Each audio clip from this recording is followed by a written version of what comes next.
Oke, halo semuanya, selamat datang di presentasi saya. Semoga kalian dalam keadaan sehat dan siap untuk mengikuti pembahasan yang akan kita bahas kali ini. Pada kesempatan ini, saya akan mempresentasikan sebuah paper review dari mata kuliah Manajemen Proyek Sistem Informasi. Perkenalkan, nama saya Diodatus Widistio Nugroho dengan NIM 1223005 dari Program Studi Sistem Informasi YTHB. Eh, Judul jurnal yang akan saya bahas adalah Agile Project Management Approaches, a case study with respect to their application in finance technology project. Kalau kita lihat dari judulnya saja, sebenarnya sudah cukup jelas bahwa fokus utama dari jurnal ini adalah pada Agile Project Management, khususnya bagaimana metode ini diterapkan dalam proyek teknologi finansial atau yang biasa kita kenal sebagai istilah eh, fintech. Nah, sebelum kita masuk lebih dalam, saya mau mengajak kalian untuk membayangkan suatu kondisi yang sangat sering terjadi di dunia nyata. Bayangin dalam sebuah perusahaan fintech, misalnya aplikasi pembayaran digital atau platform investasi online setiap hari membutuhkan pengguna itu bisa berubah. Hal hari ini user minta fitur baru, besok ada perubahan regulasi, lusa ada kompetitor yang rilis fitur lebih canggih. Artinya, proyek yang sedang dikerjakan itu harus selalu siap berubah. Nah, masalahnya tidak semua metode manajemen proyek bisa menangani perubahan seperti ini. Metode tradisional biasanya kaku, butuh perencanaan detail di awal dan sulit beradaptasi jika ada perubahan di tengah jalan. Akibatnya banyak proyek yang jadi lambat, tidak sesuai kebutuhan user, atau bahkan gagal. Dan disinilah Agile mulai dilirik sebagai solusi. Agile menawarkan pendekatan yang lebih fleksibel, lebih cepat, dan lebih dekat dengan kebutuhan pengguna. Jadi di jurnal ini peneliti ingin melihat apakah Agile benar-benar efektif ketika diterapkan di proyek fintech dan bukan cuma teori saja, tapi juga dibuktikan melalui studi kasus nyata. Selain itu, jurnal ini juga menarik karena menunjukkan bahwa kita tidak harus langsung menerapkan Agile secara penuh. Bahkan dengan menerapkan sebagian praktik agile saja ternyata sudah bisa memberikan dampak positif. Jadi di presentasi ini nanti akan membahas kenapa agile itu penting, bagaimana cara penerapannya, apa saja hasilnya, dan bagaimana relevansinya di dunia nyata. Harapannya setelah kalian mendengarkan presentasi ini, kalian bisa memahami kenapa agile semakin populer dan kenapa metode ini sangat cocok untuk proyek teknologi modern. Oke, supaya pembahasannya lebih terarah, kita mulai dari latar belakang penelitian di slide selanjutnya. Di slide ini kita akan membahas tentang latar belakang penelitian, yaitu alasan kenapa penelitian ini dilakukan. Kalau kita lihat kondisi sekarang, terutama di industri fintech, terutama itu terjadi sangat cepat. Perubahannya itu terjadi sangat cepat. Contohnya, perubahan kebutuhan pengguna, update fitur secara berkala, kemudian perubahan regulasi dari pemerintah, dan perkembangan teknologi yang terus berjalan. Semua ini eh, membuat proyek teknologi finansial menjadi sangat dinamis. Artinya, tim proyek tidak bisa bekerja dengan cara yang kaku. Masalahnya, banyak organisasi masih menggunakan metode manajemen proyek tradisional. Metode ini biasanya mengharuskan perencanaan lengkap di awal, tahapan yang sudah ditentukan, dan perubahan yang sulit dilakukan di tengah jalan. Akibatnya muncul berbagai masalah seperti komunikasi tim yang menjadi lambat, perubahan sulit direspons, proyek menjadi tidak fleksibel, dan hasil akhir tidak sesuai dengan kebutuhan pengguna. Bayangin kalau user butuh fitur baru, tapi tim harus nunggu fase berikutnya baru bisa mengubah. Itu jelas bikin proses jadi lambat dan tidak efisien. Nah, kondisi inilah yang menjadi dasar kenapa Agile mulai digunakan. Agile hadir sebagai pendekatan yang lebih fleksibel, lebih cepat beradaptasi, dan lebih fokus pada kebutuhan user. Dengan Agile, tim bisa bekerja dengan iterasi kecil, mendapat feedback lebih cepat, dan melakukan perbaikan secara terus-menerus. Jadi bukan nunggu selesai dulu baru dievaluasi, tapi evaluasi dilakukan sepanjang proses. Ini sangat cocok untuk proyek fintech yang cepat berubah, butuh merespon cepat, dan harus selalu mengikuti kebutuhan pasar. Nah, dari latar belakang ini, penelitian ini ingin menjawab satu hal penting, apakah Agile benar-benar bisa menjadi solusi untuk masalah dalam proyek fintech, dan lebih jauh lagi, apakah dengan penerapan Agile bahkan hanya sebagian praktiknya sudah cukup untuk meningkatkan keberhasilan proyek atau belum. Jika bisa disimpulkan, Latar belakang penelitian ini didasari oleh tingginya dinamika dalam proyek fintech, keterbatasan metode tradisional, kebutuhan akan metode yang lebih fleksibel, dan potensi agile sebagai solusi. Dari sinilah kemudian muncul tujuan penelitian yang akan kita bahas di slide berikutnya. Untuk tujuan penelitiannya, setelah kita memahami latar belakang dari penelitian ini, sekarang kita masuk ke bagian tujuan penelitian. Bagian ini penting banget karena ini yang jadi arah utama dari keseluruhan penelitian. Kalau kita lihat dari jurnalnya, tujuan utama dari penelitian ini adalah untuk menganalisis efektivitas penerapan Agile Project Management, khususnya pada perusahaan fintech skala menengah. Jadi fokusnya bukan sekedar teori saja, tapi benar-benar melihat bagaimana Agile bekerja di kondisi nyata. Nah, ada beberapa hal spesifik yang ingin dicapai dari penelitian ini. Pertama, penelitian ingin melihat apakah agile bisa meningkatkan fleksibilitas tim. Kenapa fleksibilitas ini penting? Karena di proyek fintech, perubahan itu tidak bisa dihindari. Kebutuhan user itu bisa berubah kapan saja dan tim harus bisa menyesuaikan diri dengan cepat. Kalau tim tidak fleksibel, maka proyek bisa jadi lambat atau bahkan gagal. Yang kedua, penelitian ini juga ingin cepat melihat apakah agile bisa mempercepat pengambilan keputusan. Dalam metode tradisional, biasanya keputusan harus melalui banyak tahap sehingga prosesnya itu lama. Sedangkan dalam agile, kebutuhan bisa diambil oleh cepat dan lebih cepat karena tim bekerja dalam skala kecil, komunikasi lebih intens, dan feedback didapat secara langsung. Ini membuat proses kerja dan jadi lebih efisien. Yang ketiga, penelitian ini fokus pada peningkatan komunikasi dengan klien. Dalam Agile, klien tidak hanya dilibatkan di awal atau akhir proyek, tapi justru terlibat sepanjang proses, yang artinya klien bisa memberikan feedback secara langsung, tim bisa langsung menyesuaikan hasil kerja, dan kesalahan bisa diminimalkan sejak awal. Ini sangat penting supaya hasil proyek benar-benar sesuai dengan kebutuhan. Keempat, penelitian ini ingin melihat apakah Agile bisa meningkatkan keberhasilan proyek secara keseluruhan. Keberhasilan di sini bisa dilihat dari beberapa aspek. Yang pertama ada proyeknya selesai waktu, hasil sesuai kebutuhan, dan stakeholdernya itu merasa puas. Nah, yang menarik dari penelitian ini adalah satu hal penting, yaitu penelitian ini tidak hanya ingin membuktikan bahwa Agile itu efektif, tapi juga ingin menunjukkan bahwa bahkan penerapan sebagian praktik Agile saja sudah bisa memberikan dampak positif. Ini poin yang sangat realistis juga, karena di dunia nyata tidak semua perusahaan bisa langsung menerapkan Agile secara penuh. Kadang ada keterbatasan budaya kerja, struktur organisasi, atau kesiapan timnya. Jadi pendekatan terhadap ini tuh bertahap justru lebih relevan. Kalau kita rangkum, tujuan penelitian ini adalah menganalisis efektivitas agile dan proyek fintech. Yang kedua, mengukur dampak terhadap fleksibilitas tim. Yang ketiga, melihat pengaruhnya terhadap komunikasi dan pengambilan keputusan. Dan yang keempat, itu mengevaluasi kontribusinya terhadap keberhasilan proyek.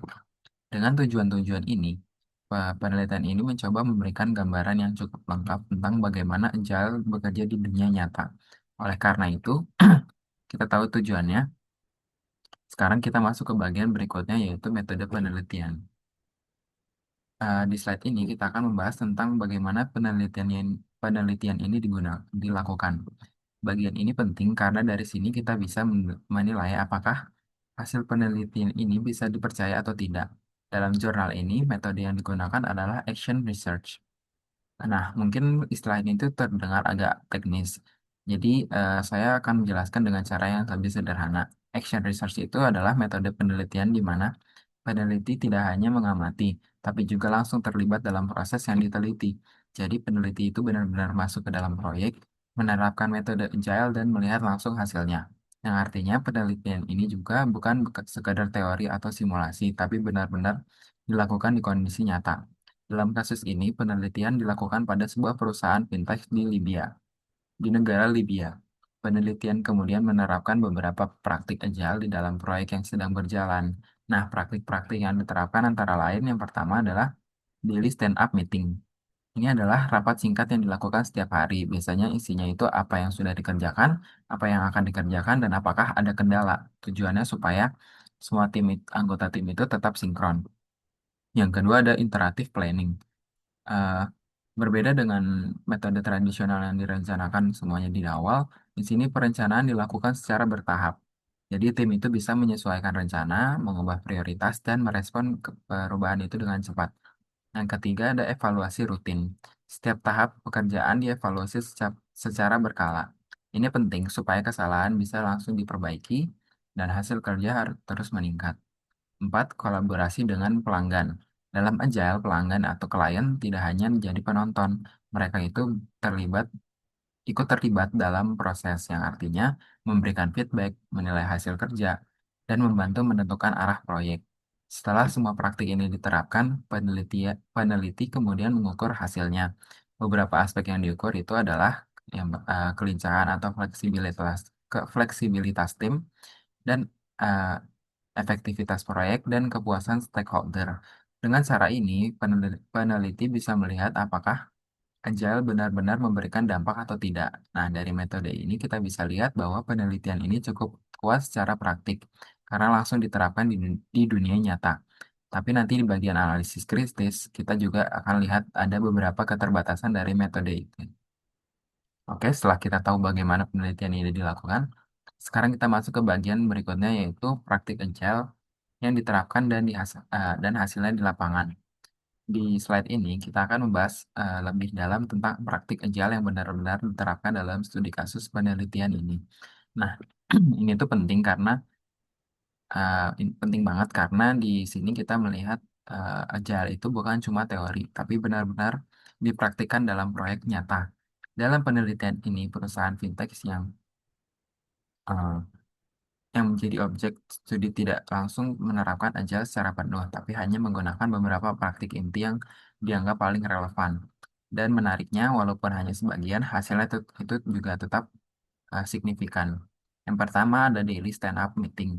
Kita mulai dari yang pertama, yaitu daily stand-up meeting ini adalah rapat singkat yang dilakukan setiap hari, biasanya cuma sekitar 10-15 menit. Dalam meeting ini, setiap anggota tim akan menjawab tiga hal, apa yang sudah dikerjakan kemarin, apa yang akan dikerjakan hari ini, dan apakah ada kendala. Kelihatannya itu sederhana, tapi dampaknya itu sangat besar. Kenapa?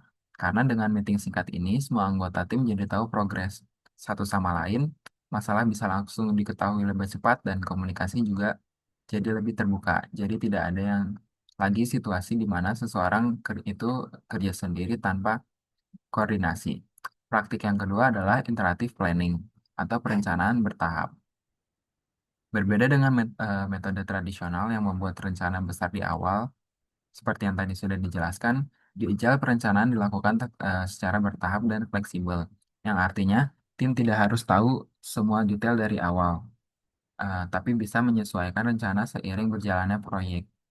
Ini sangat penting di proyek fintech karena kebutuhan usernya bisa berubah kapan saja.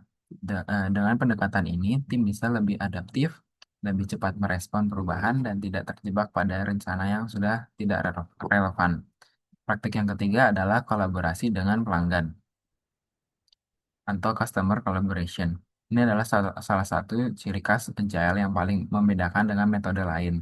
Dalam pendekatan ini, pelanggan tidak hanya dilibatkan di awal atau di akhir proyek, tapi justru menjadi bagian dari proses, yang artinya pelanggan bisa memberikan feedback secara langsung, tim bisa langsung melakukan penyesuaian, dan hasil kerja jadi lebih sesuai kebutuhan.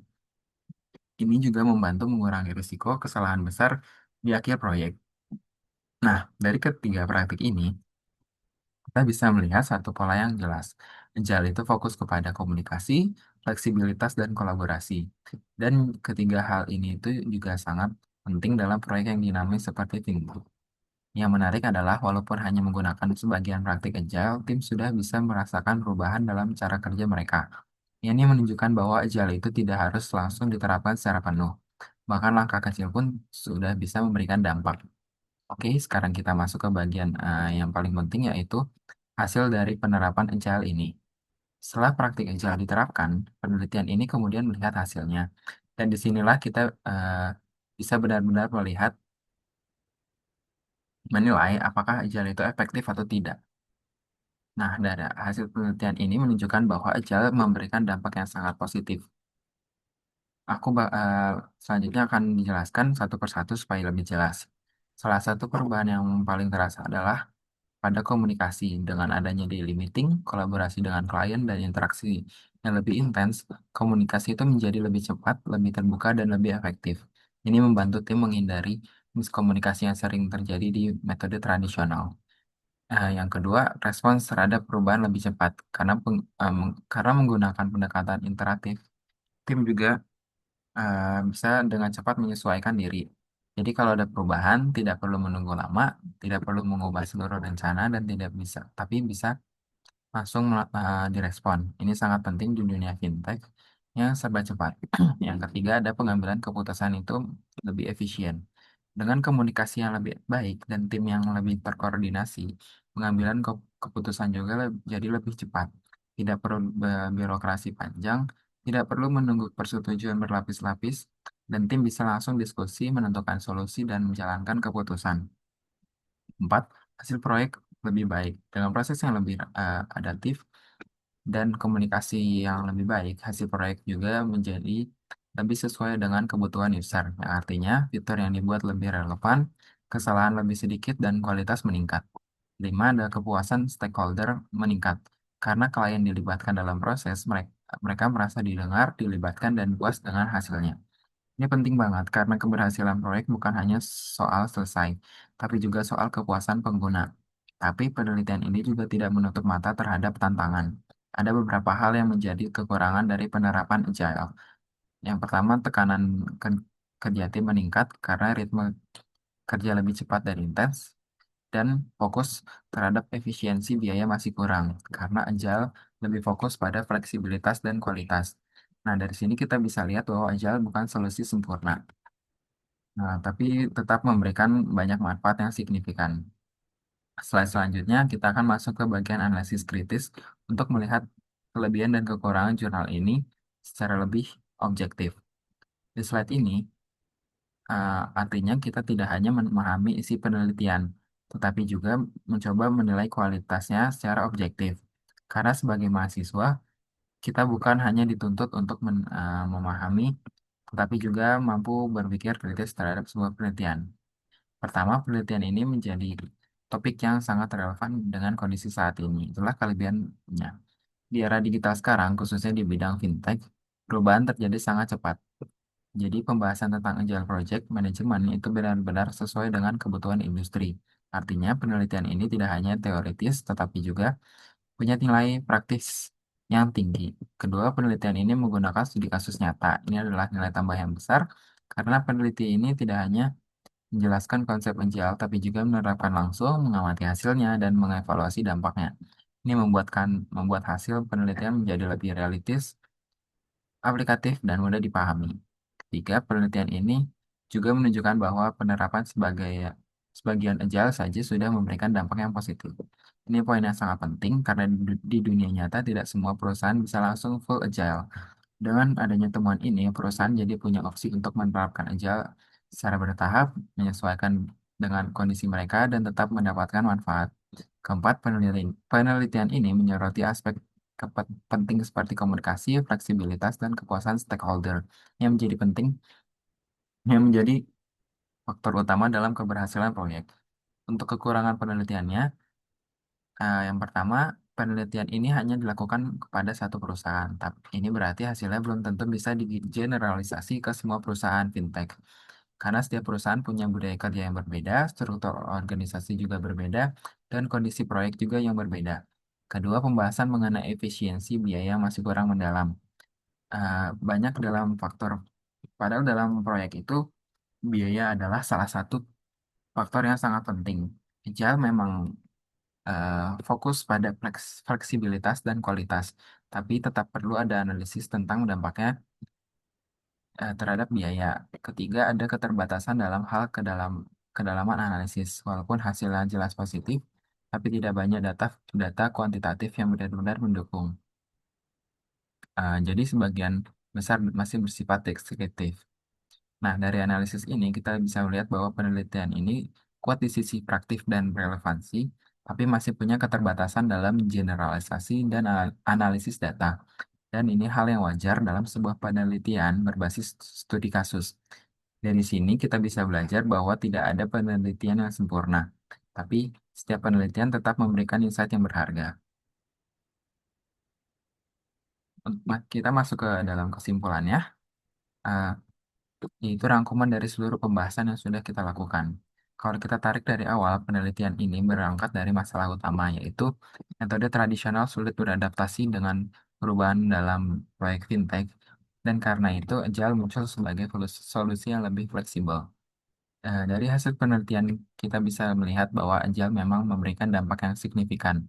Beberapa manfaat utama yang ditemukan adalah meningkatkan fleksibilitas tim, mempercepat respon terhadap perubahan, memperbaiki komunikasi, meningkatkan kepuasan stakeholder. Selain itu, Agile juga membantu tim dalam mengambil keputusan lebih cepat, menyesuaikan diri dengan kebutuhan user, dan menghasilkan output yang lebih relevan. Yang paling menarik adalah bahkan dengan penerapan sebagian praktik Agile saja, hasilnya itu sudah terlihat positif.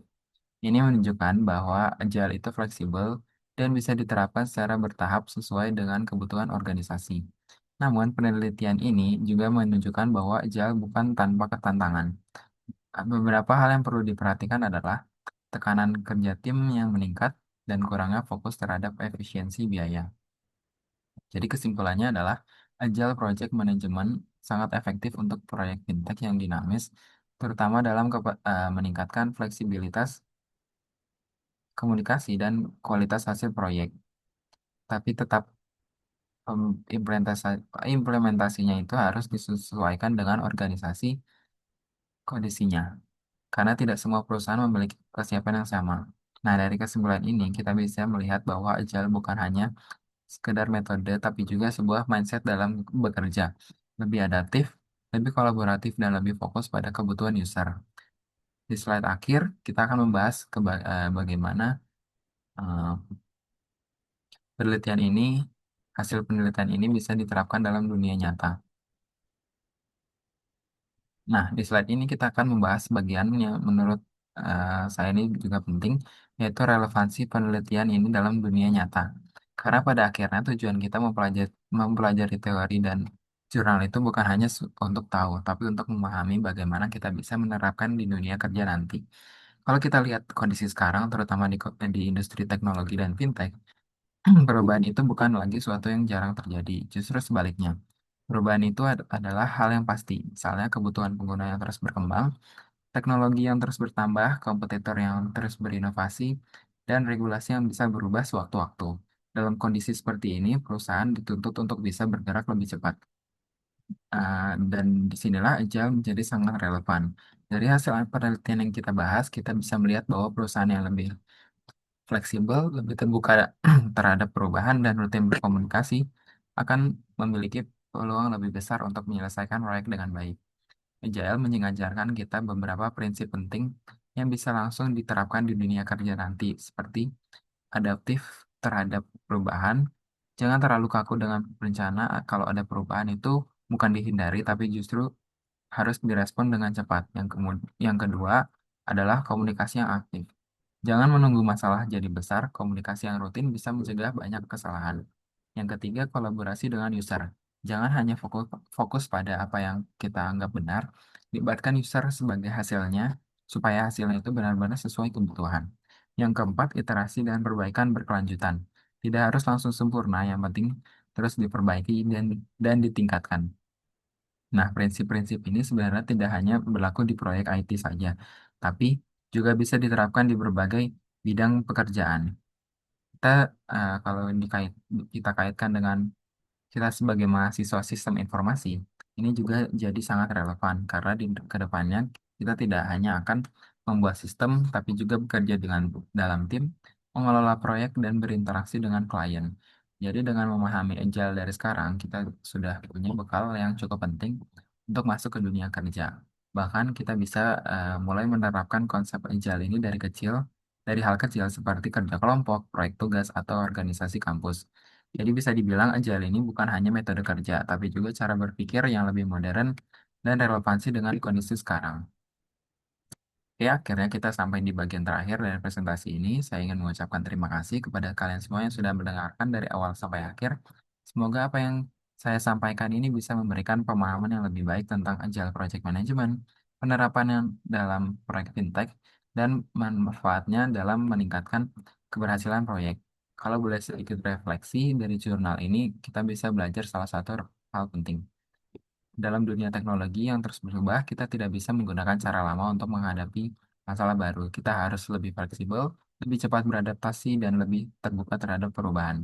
Dan Agile memberikan pendekatan yang sangat sesuai dengan kebutuhan tersebut, bukan hanya sebuah metode, tapi juga sebagai mindset dalam bekerja. Sebagai mahasiswa ini juga jadi sangat pengingat buat kita ke depan bahwa kita tidak hanya dituntut untuk pintar secara teknis, tapi juga harus mampu bekerja dalam tim, komunikasi dengan baik, dan menghadapi perubahan dengan cepat. Jadi harapannya dari presentasi ini kita tidak hanya memahami teori, tapi juga bisa mulai menerapkannya dalam kehidupan kita sehari-hari. Mungkin ke depan kita bisa belajar lebih dalam tentang Agile, mengenal framework seperti Scrum atau Kanban, dan mencoba menggunakan dalam proyek kecil. Akhir kata, saya mohon maaf jika terdapat kekurangan dalam penyampaian saya. Terima kasih atas perhatian kalian dan sampai jumpa di kesempatan berikutnya. Terima kasih.